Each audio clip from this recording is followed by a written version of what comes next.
Former Finance Minister, former Prime Minister, the Right Honourable Hubert Ingraham, has shared his views on the current state of the country's financial services. Clint Watson has more. We have lost private banking, international private banking. What hasn't left yet will leave. So the full downsizing of that sector has not yet taken place.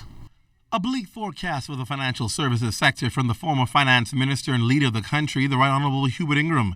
The man who once gave oversight to the portfolio of financial services in his administration says while he wished things to be otherwise, but it ain't gonna be otherwise.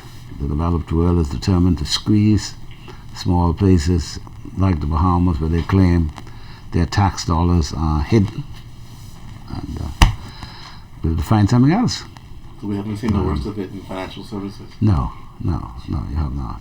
Mr. Ingraham suggests it's just a matter of time before massive job losses take place, and it's not something he's looking forward to as a father whose 2 daughters are employed in the sector.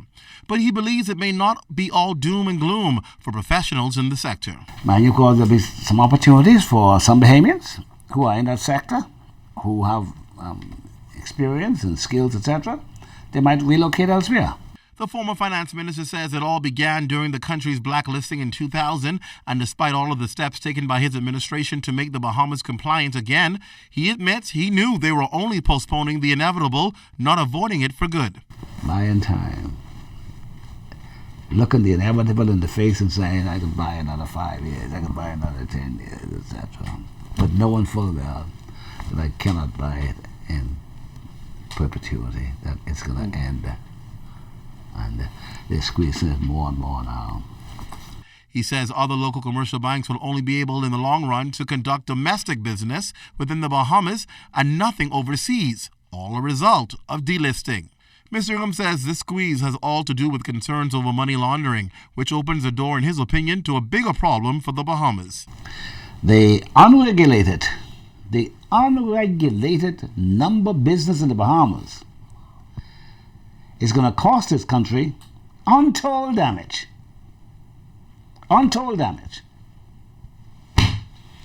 Why do you say unregulated? Well, who is able to determine what money goes into this pot? Who is able to determine where all this large sum of money coming from? You think it's being regulated there? It's regulated? Do they have licenses? Do they have permanent licenses? No provisional license. Oh, well. Clint Watson, ZNS Network News. Well, responding to Mr. Ingraham's comments was Financial Services Minister, the Honourable Hope Strachan. Despite Mr. Ingraham's claims, Strachan is confident of the survival of the sector. Like every other financial service jurisdiction on a global level, the financial services sector is experiencing its challenges. I would be the first to admit that there are challenges.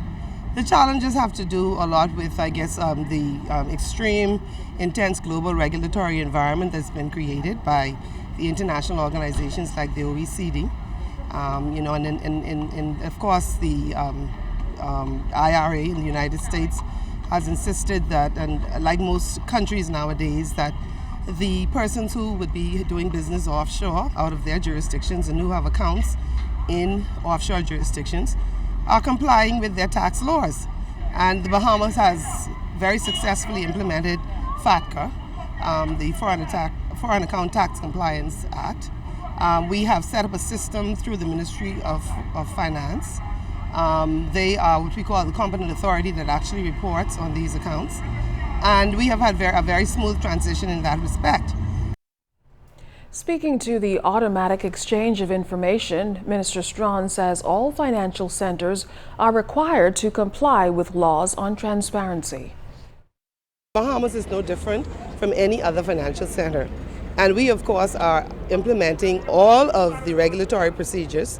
We have been assessed by our peers on a global level, and we have been found to be compliant. We are working with Bahamas Financial Services Board and the private sector in industry to ensure that we meet that deadline, to ensure that we meet it and we do so with the best practice as it relates to preserving the clientele that we have here in the country.